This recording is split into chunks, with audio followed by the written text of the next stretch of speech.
What's going on YouTube? Today I'm going to review the brand new Adidas Yeezy Boost Quantum Barium colorway. Adidas and Kanye announced the Yeezy Quantum Barium colorway, available in adults, kids, and infant size on June 25th, 2020, retailing for $250 for adult, $180 for kids, and $160 for infant size. Consider the widest release of all three Quantum colorways so far, including the Basketball OG, Lifestyle OG, and this Barium colorway right now. It comes with a standard Yeezy brown box with the QNTM word written on the top of the box and Boost on the side.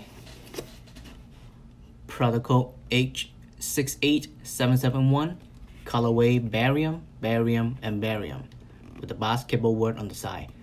This is my true to size 8.5. Going over to the details of the shoes, with the dark gray synthetic suede toe box in the front, just almost the same as the previous version of Yeezy 700 V1, V2, and V3. Kudos to Adidas, it is dark gray color, so you don't have to worry about getting stepped on while you're in the game. Next is the neoprene sock lining like tongue. It is unibody that is attached to the shoe itself. Personally, I like this tongue a lot better because it is not as thick as other bulky Yeezy 700 or 500. If you have thick feet, you definitely don't feel it pressing against on your feet. However, if you're going to play ball in it, you might have to secure your shoelace, tight your shoelace a little tighter in order to get a better secure feet and agility. But anyway, this is more like a lifestyle sneaker, so yeah, if you want to be cool on the court, just be careful. On top of the shoe tongue, it comes with traditional Yeezy rope lace. It doesn't come with any lace hole like other Yeezys, but instead it has some lace loops right here.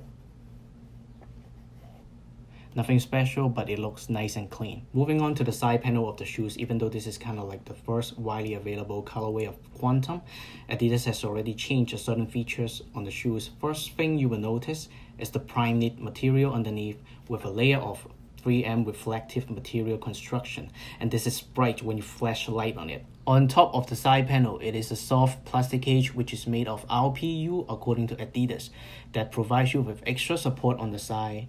In my opinion, I like it because it gives you a three-dimensional texture feel about the shoes, just like the side of Nike Foamposite, which doesn't do anything for you, but it looks just better and gives you some character. Just like 350, it has a shell covering the actual boost, so it gives the shoes more stability, unlike the Ultra Boost or the NMD that has exposing boost.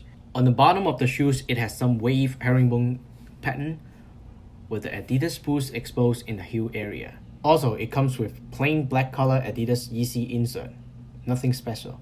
Going to the back of the heel, you can see the dark metallic gray heel cup. If you shine light on it, you will see it's actually also reflective. Finally, moving on to the sizing recommendation of these shoes. This is my true to size 8.5.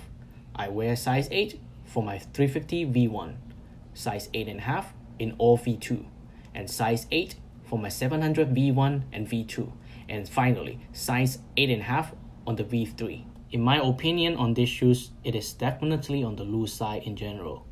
However, with the exception of the toe area, like a lot of people mentioned, the toe area feels like pressing down on your toe.